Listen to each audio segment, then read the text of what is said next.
உலகத்தில் எல்லா செல்வமும் இருந்தாலும் கூட மனதில் தூய்மை இல்லை என்றால் அது பயனற்றதாகிவிடும். இந்த உண்மையை அழகாக எடுத்துக் காட்டும் ஒரு பக்திக் கதைதான் குபேரன் மற்றும் விநாயகர் கதையாகும். குபேரன் செல்வத்தின் தெய்வமாக திகழ்கிறார். மேருமலையில் வடபகுதியில் இருக்கும் அலகாபுரி நகரத்தில் வாழ்ந்த குபேரன் எண்ணிலடங்காத பொன், வைரம், மாணிக்கங்களுடன் அளவற்ற செல்வம் மற்றும் ஆடம்பர வாழ்வில் திளைத்தார். ஆனால் அவன் வாழ்க்கையில் அகந்தை என்ற ஒரு சிறிய பிழை இருந்தது. தனது செல்வத்தை மற்ற தேவர்கள் மற்றும் மக்களுக்குக் காட்டிக் கொள்ளும் எண்ணத்தில் ஒரு நாள் குபேரன் சிவபெருமானையும் பார்வதியும் தன் மாளிகைக்கு விருந்துக்கு அழைத்தார். ஆனால் சிவபெருமான் நாங்கள் வருவதற்குப் பதிலாக விநாயகரை அனுப்புவதாக கூறினார். குபேரன் இதை ஒரு சிறிய விஷயமாக எடுத்துக் கொண்டார்.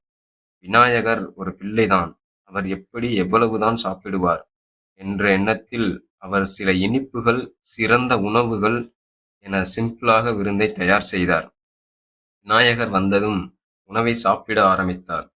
குபேரன் செய்த அனைத்து உணவுகளையும் விநாயகர் சில நிமிடங்களில் அழித்துவிட்டார். பிறகு அரண்மனையில் இருந்த உணவுகளும் தீர்ந்து விட்டன. அப்போது விநாயகர் குபேரனை நோக்கி, இன்னும் உணவு வேண்டும் என்றார். குபேரன், இருந்த உணவுகள் அனைத்தும் தீர்ந்து விட்டது என்றார். உணவு சமைத்து சமைத்து சமையல் பணியாளர்கள் அனைவரும் சோர்ந்து விட்டனர் என்றார். அப்படியானால் நீயே என் சாப்பாடா என சிரித்தபடி கூறினார் பிள்ளையார். பயந்த குபேரன் சிவபெருமானிடம் ஓடிச் சென்று தன் தவறை உணர்ந்து மன்னிப்பு கேட்டார்.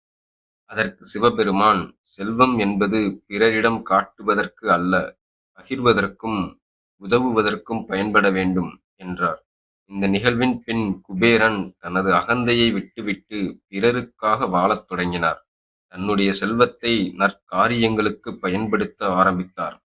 இந்த கதை எளிமையாக இருந்தாலும் அது கூறும் பாடம் மிகப்பெரியது. செல்வமும் அறிவும் பகிரும் மனதுடன் இருந்தால்தான் பூரணமான வாழ்வு கிடைக்கும். அகந்தையை தவிர்த்து பணிவுடன் வாழ்ந்தால் வாழ்க்கை நன்னெறியில் பயணிக்கும். குபேரன் மற்றும் விநாயகர் போன்ற கதைகள் நமக்கு ஒவ்வொரு காலகட்டத்திலும் தத்துவ பாடங்களை புரிய வைக்கும். அகந்தையை விட்டு வணங்கும் நெஞ்சம் கொண்டால் நம்மில் ஒவ்வொருவரும் நிச்சயம் இறை அருளை பெறுவோம். நன்றி, வணக்கம்.